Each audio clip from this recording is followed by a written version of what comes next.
नमस्कार। आप सभी का स्वागत है हमारे चैनल डीप मोटिवेशन 45749 में, जहां हम लाते हैं आपको भारतीय शास्त्रों, पुराणों और धर्म ग्रंथों से ली गई ऐसी कहानियां जो न सिर्फ सुनने योग्य हैं बल्कि जीवन को बदलने वाली होती हैं।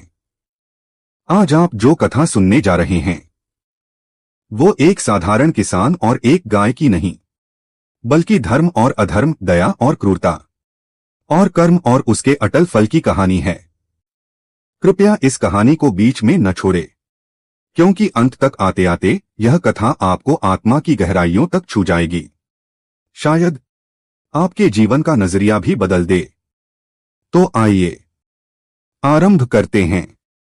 एक ऐसी सच्ची कथा जो गरुड़ पुराण के मूल से ली गई है, जहां एक मूक गाय अपना दुख लेकर यमराज के दरबार पहुंचती है।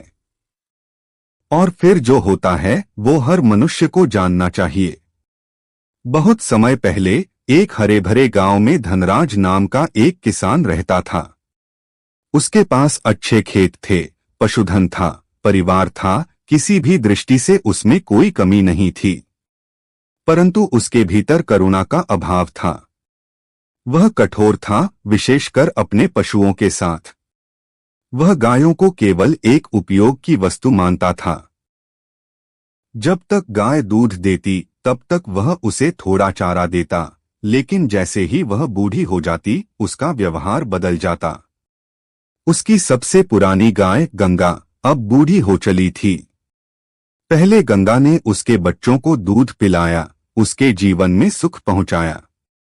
पर अब वह निष्क्रिय हो चुकी थी और किसान के लिए जो उपयोगी नहीं वह बोझ थी। गंगा की आंखों में हमेशा एक गीली सी चमक रहती, जैसे वह कुछ कहना चाहती हो पर शब्दों के बिना। उसका एक बछड़ा भी था, नंदू। वह मां से चिपक कर रहना चाहता था, लेकिन किसान बार बार उन्हें अलग करता, उसे बांध देता। गंगा और नंदू दोनों के बीच से बार बार ममता की डोर को तोड़ा जाता। एक दिन गंगा ने आकाश की ओर देखा। सांझ का समय था, सूर्य अस्त हो रहा था। खेत की मिट्टी पर उसकी परछाई लंबी हो गई थी। उसने आकाश की ओर देखा और मन ही मन कहा, हे प्रभु, तुमने मुझे मां बनाया। मैंने बिना शिकायत दूध दिया, भूखा रहते हुए भी सेवा की, लेकिन आज मेरा यह हाल क्यों? क्या इस मनुष्य को उसके कर्मों का फल नहीं मिलेगा? पास ही नंदू बंधा हुआ था। वह भी मां की ओर देख रहा था, आंसू उसकी आंखों से टपक रहे थे। उसकी गर्दन पर रस्सी के निशान थे। गंगा चुप थी। उसका शरीर थका हुआ था, लेकिन उसकी आत्मा जगी हुई थी। समय बीतता गया। किसान दिन ब दिन और कठोर होता गया।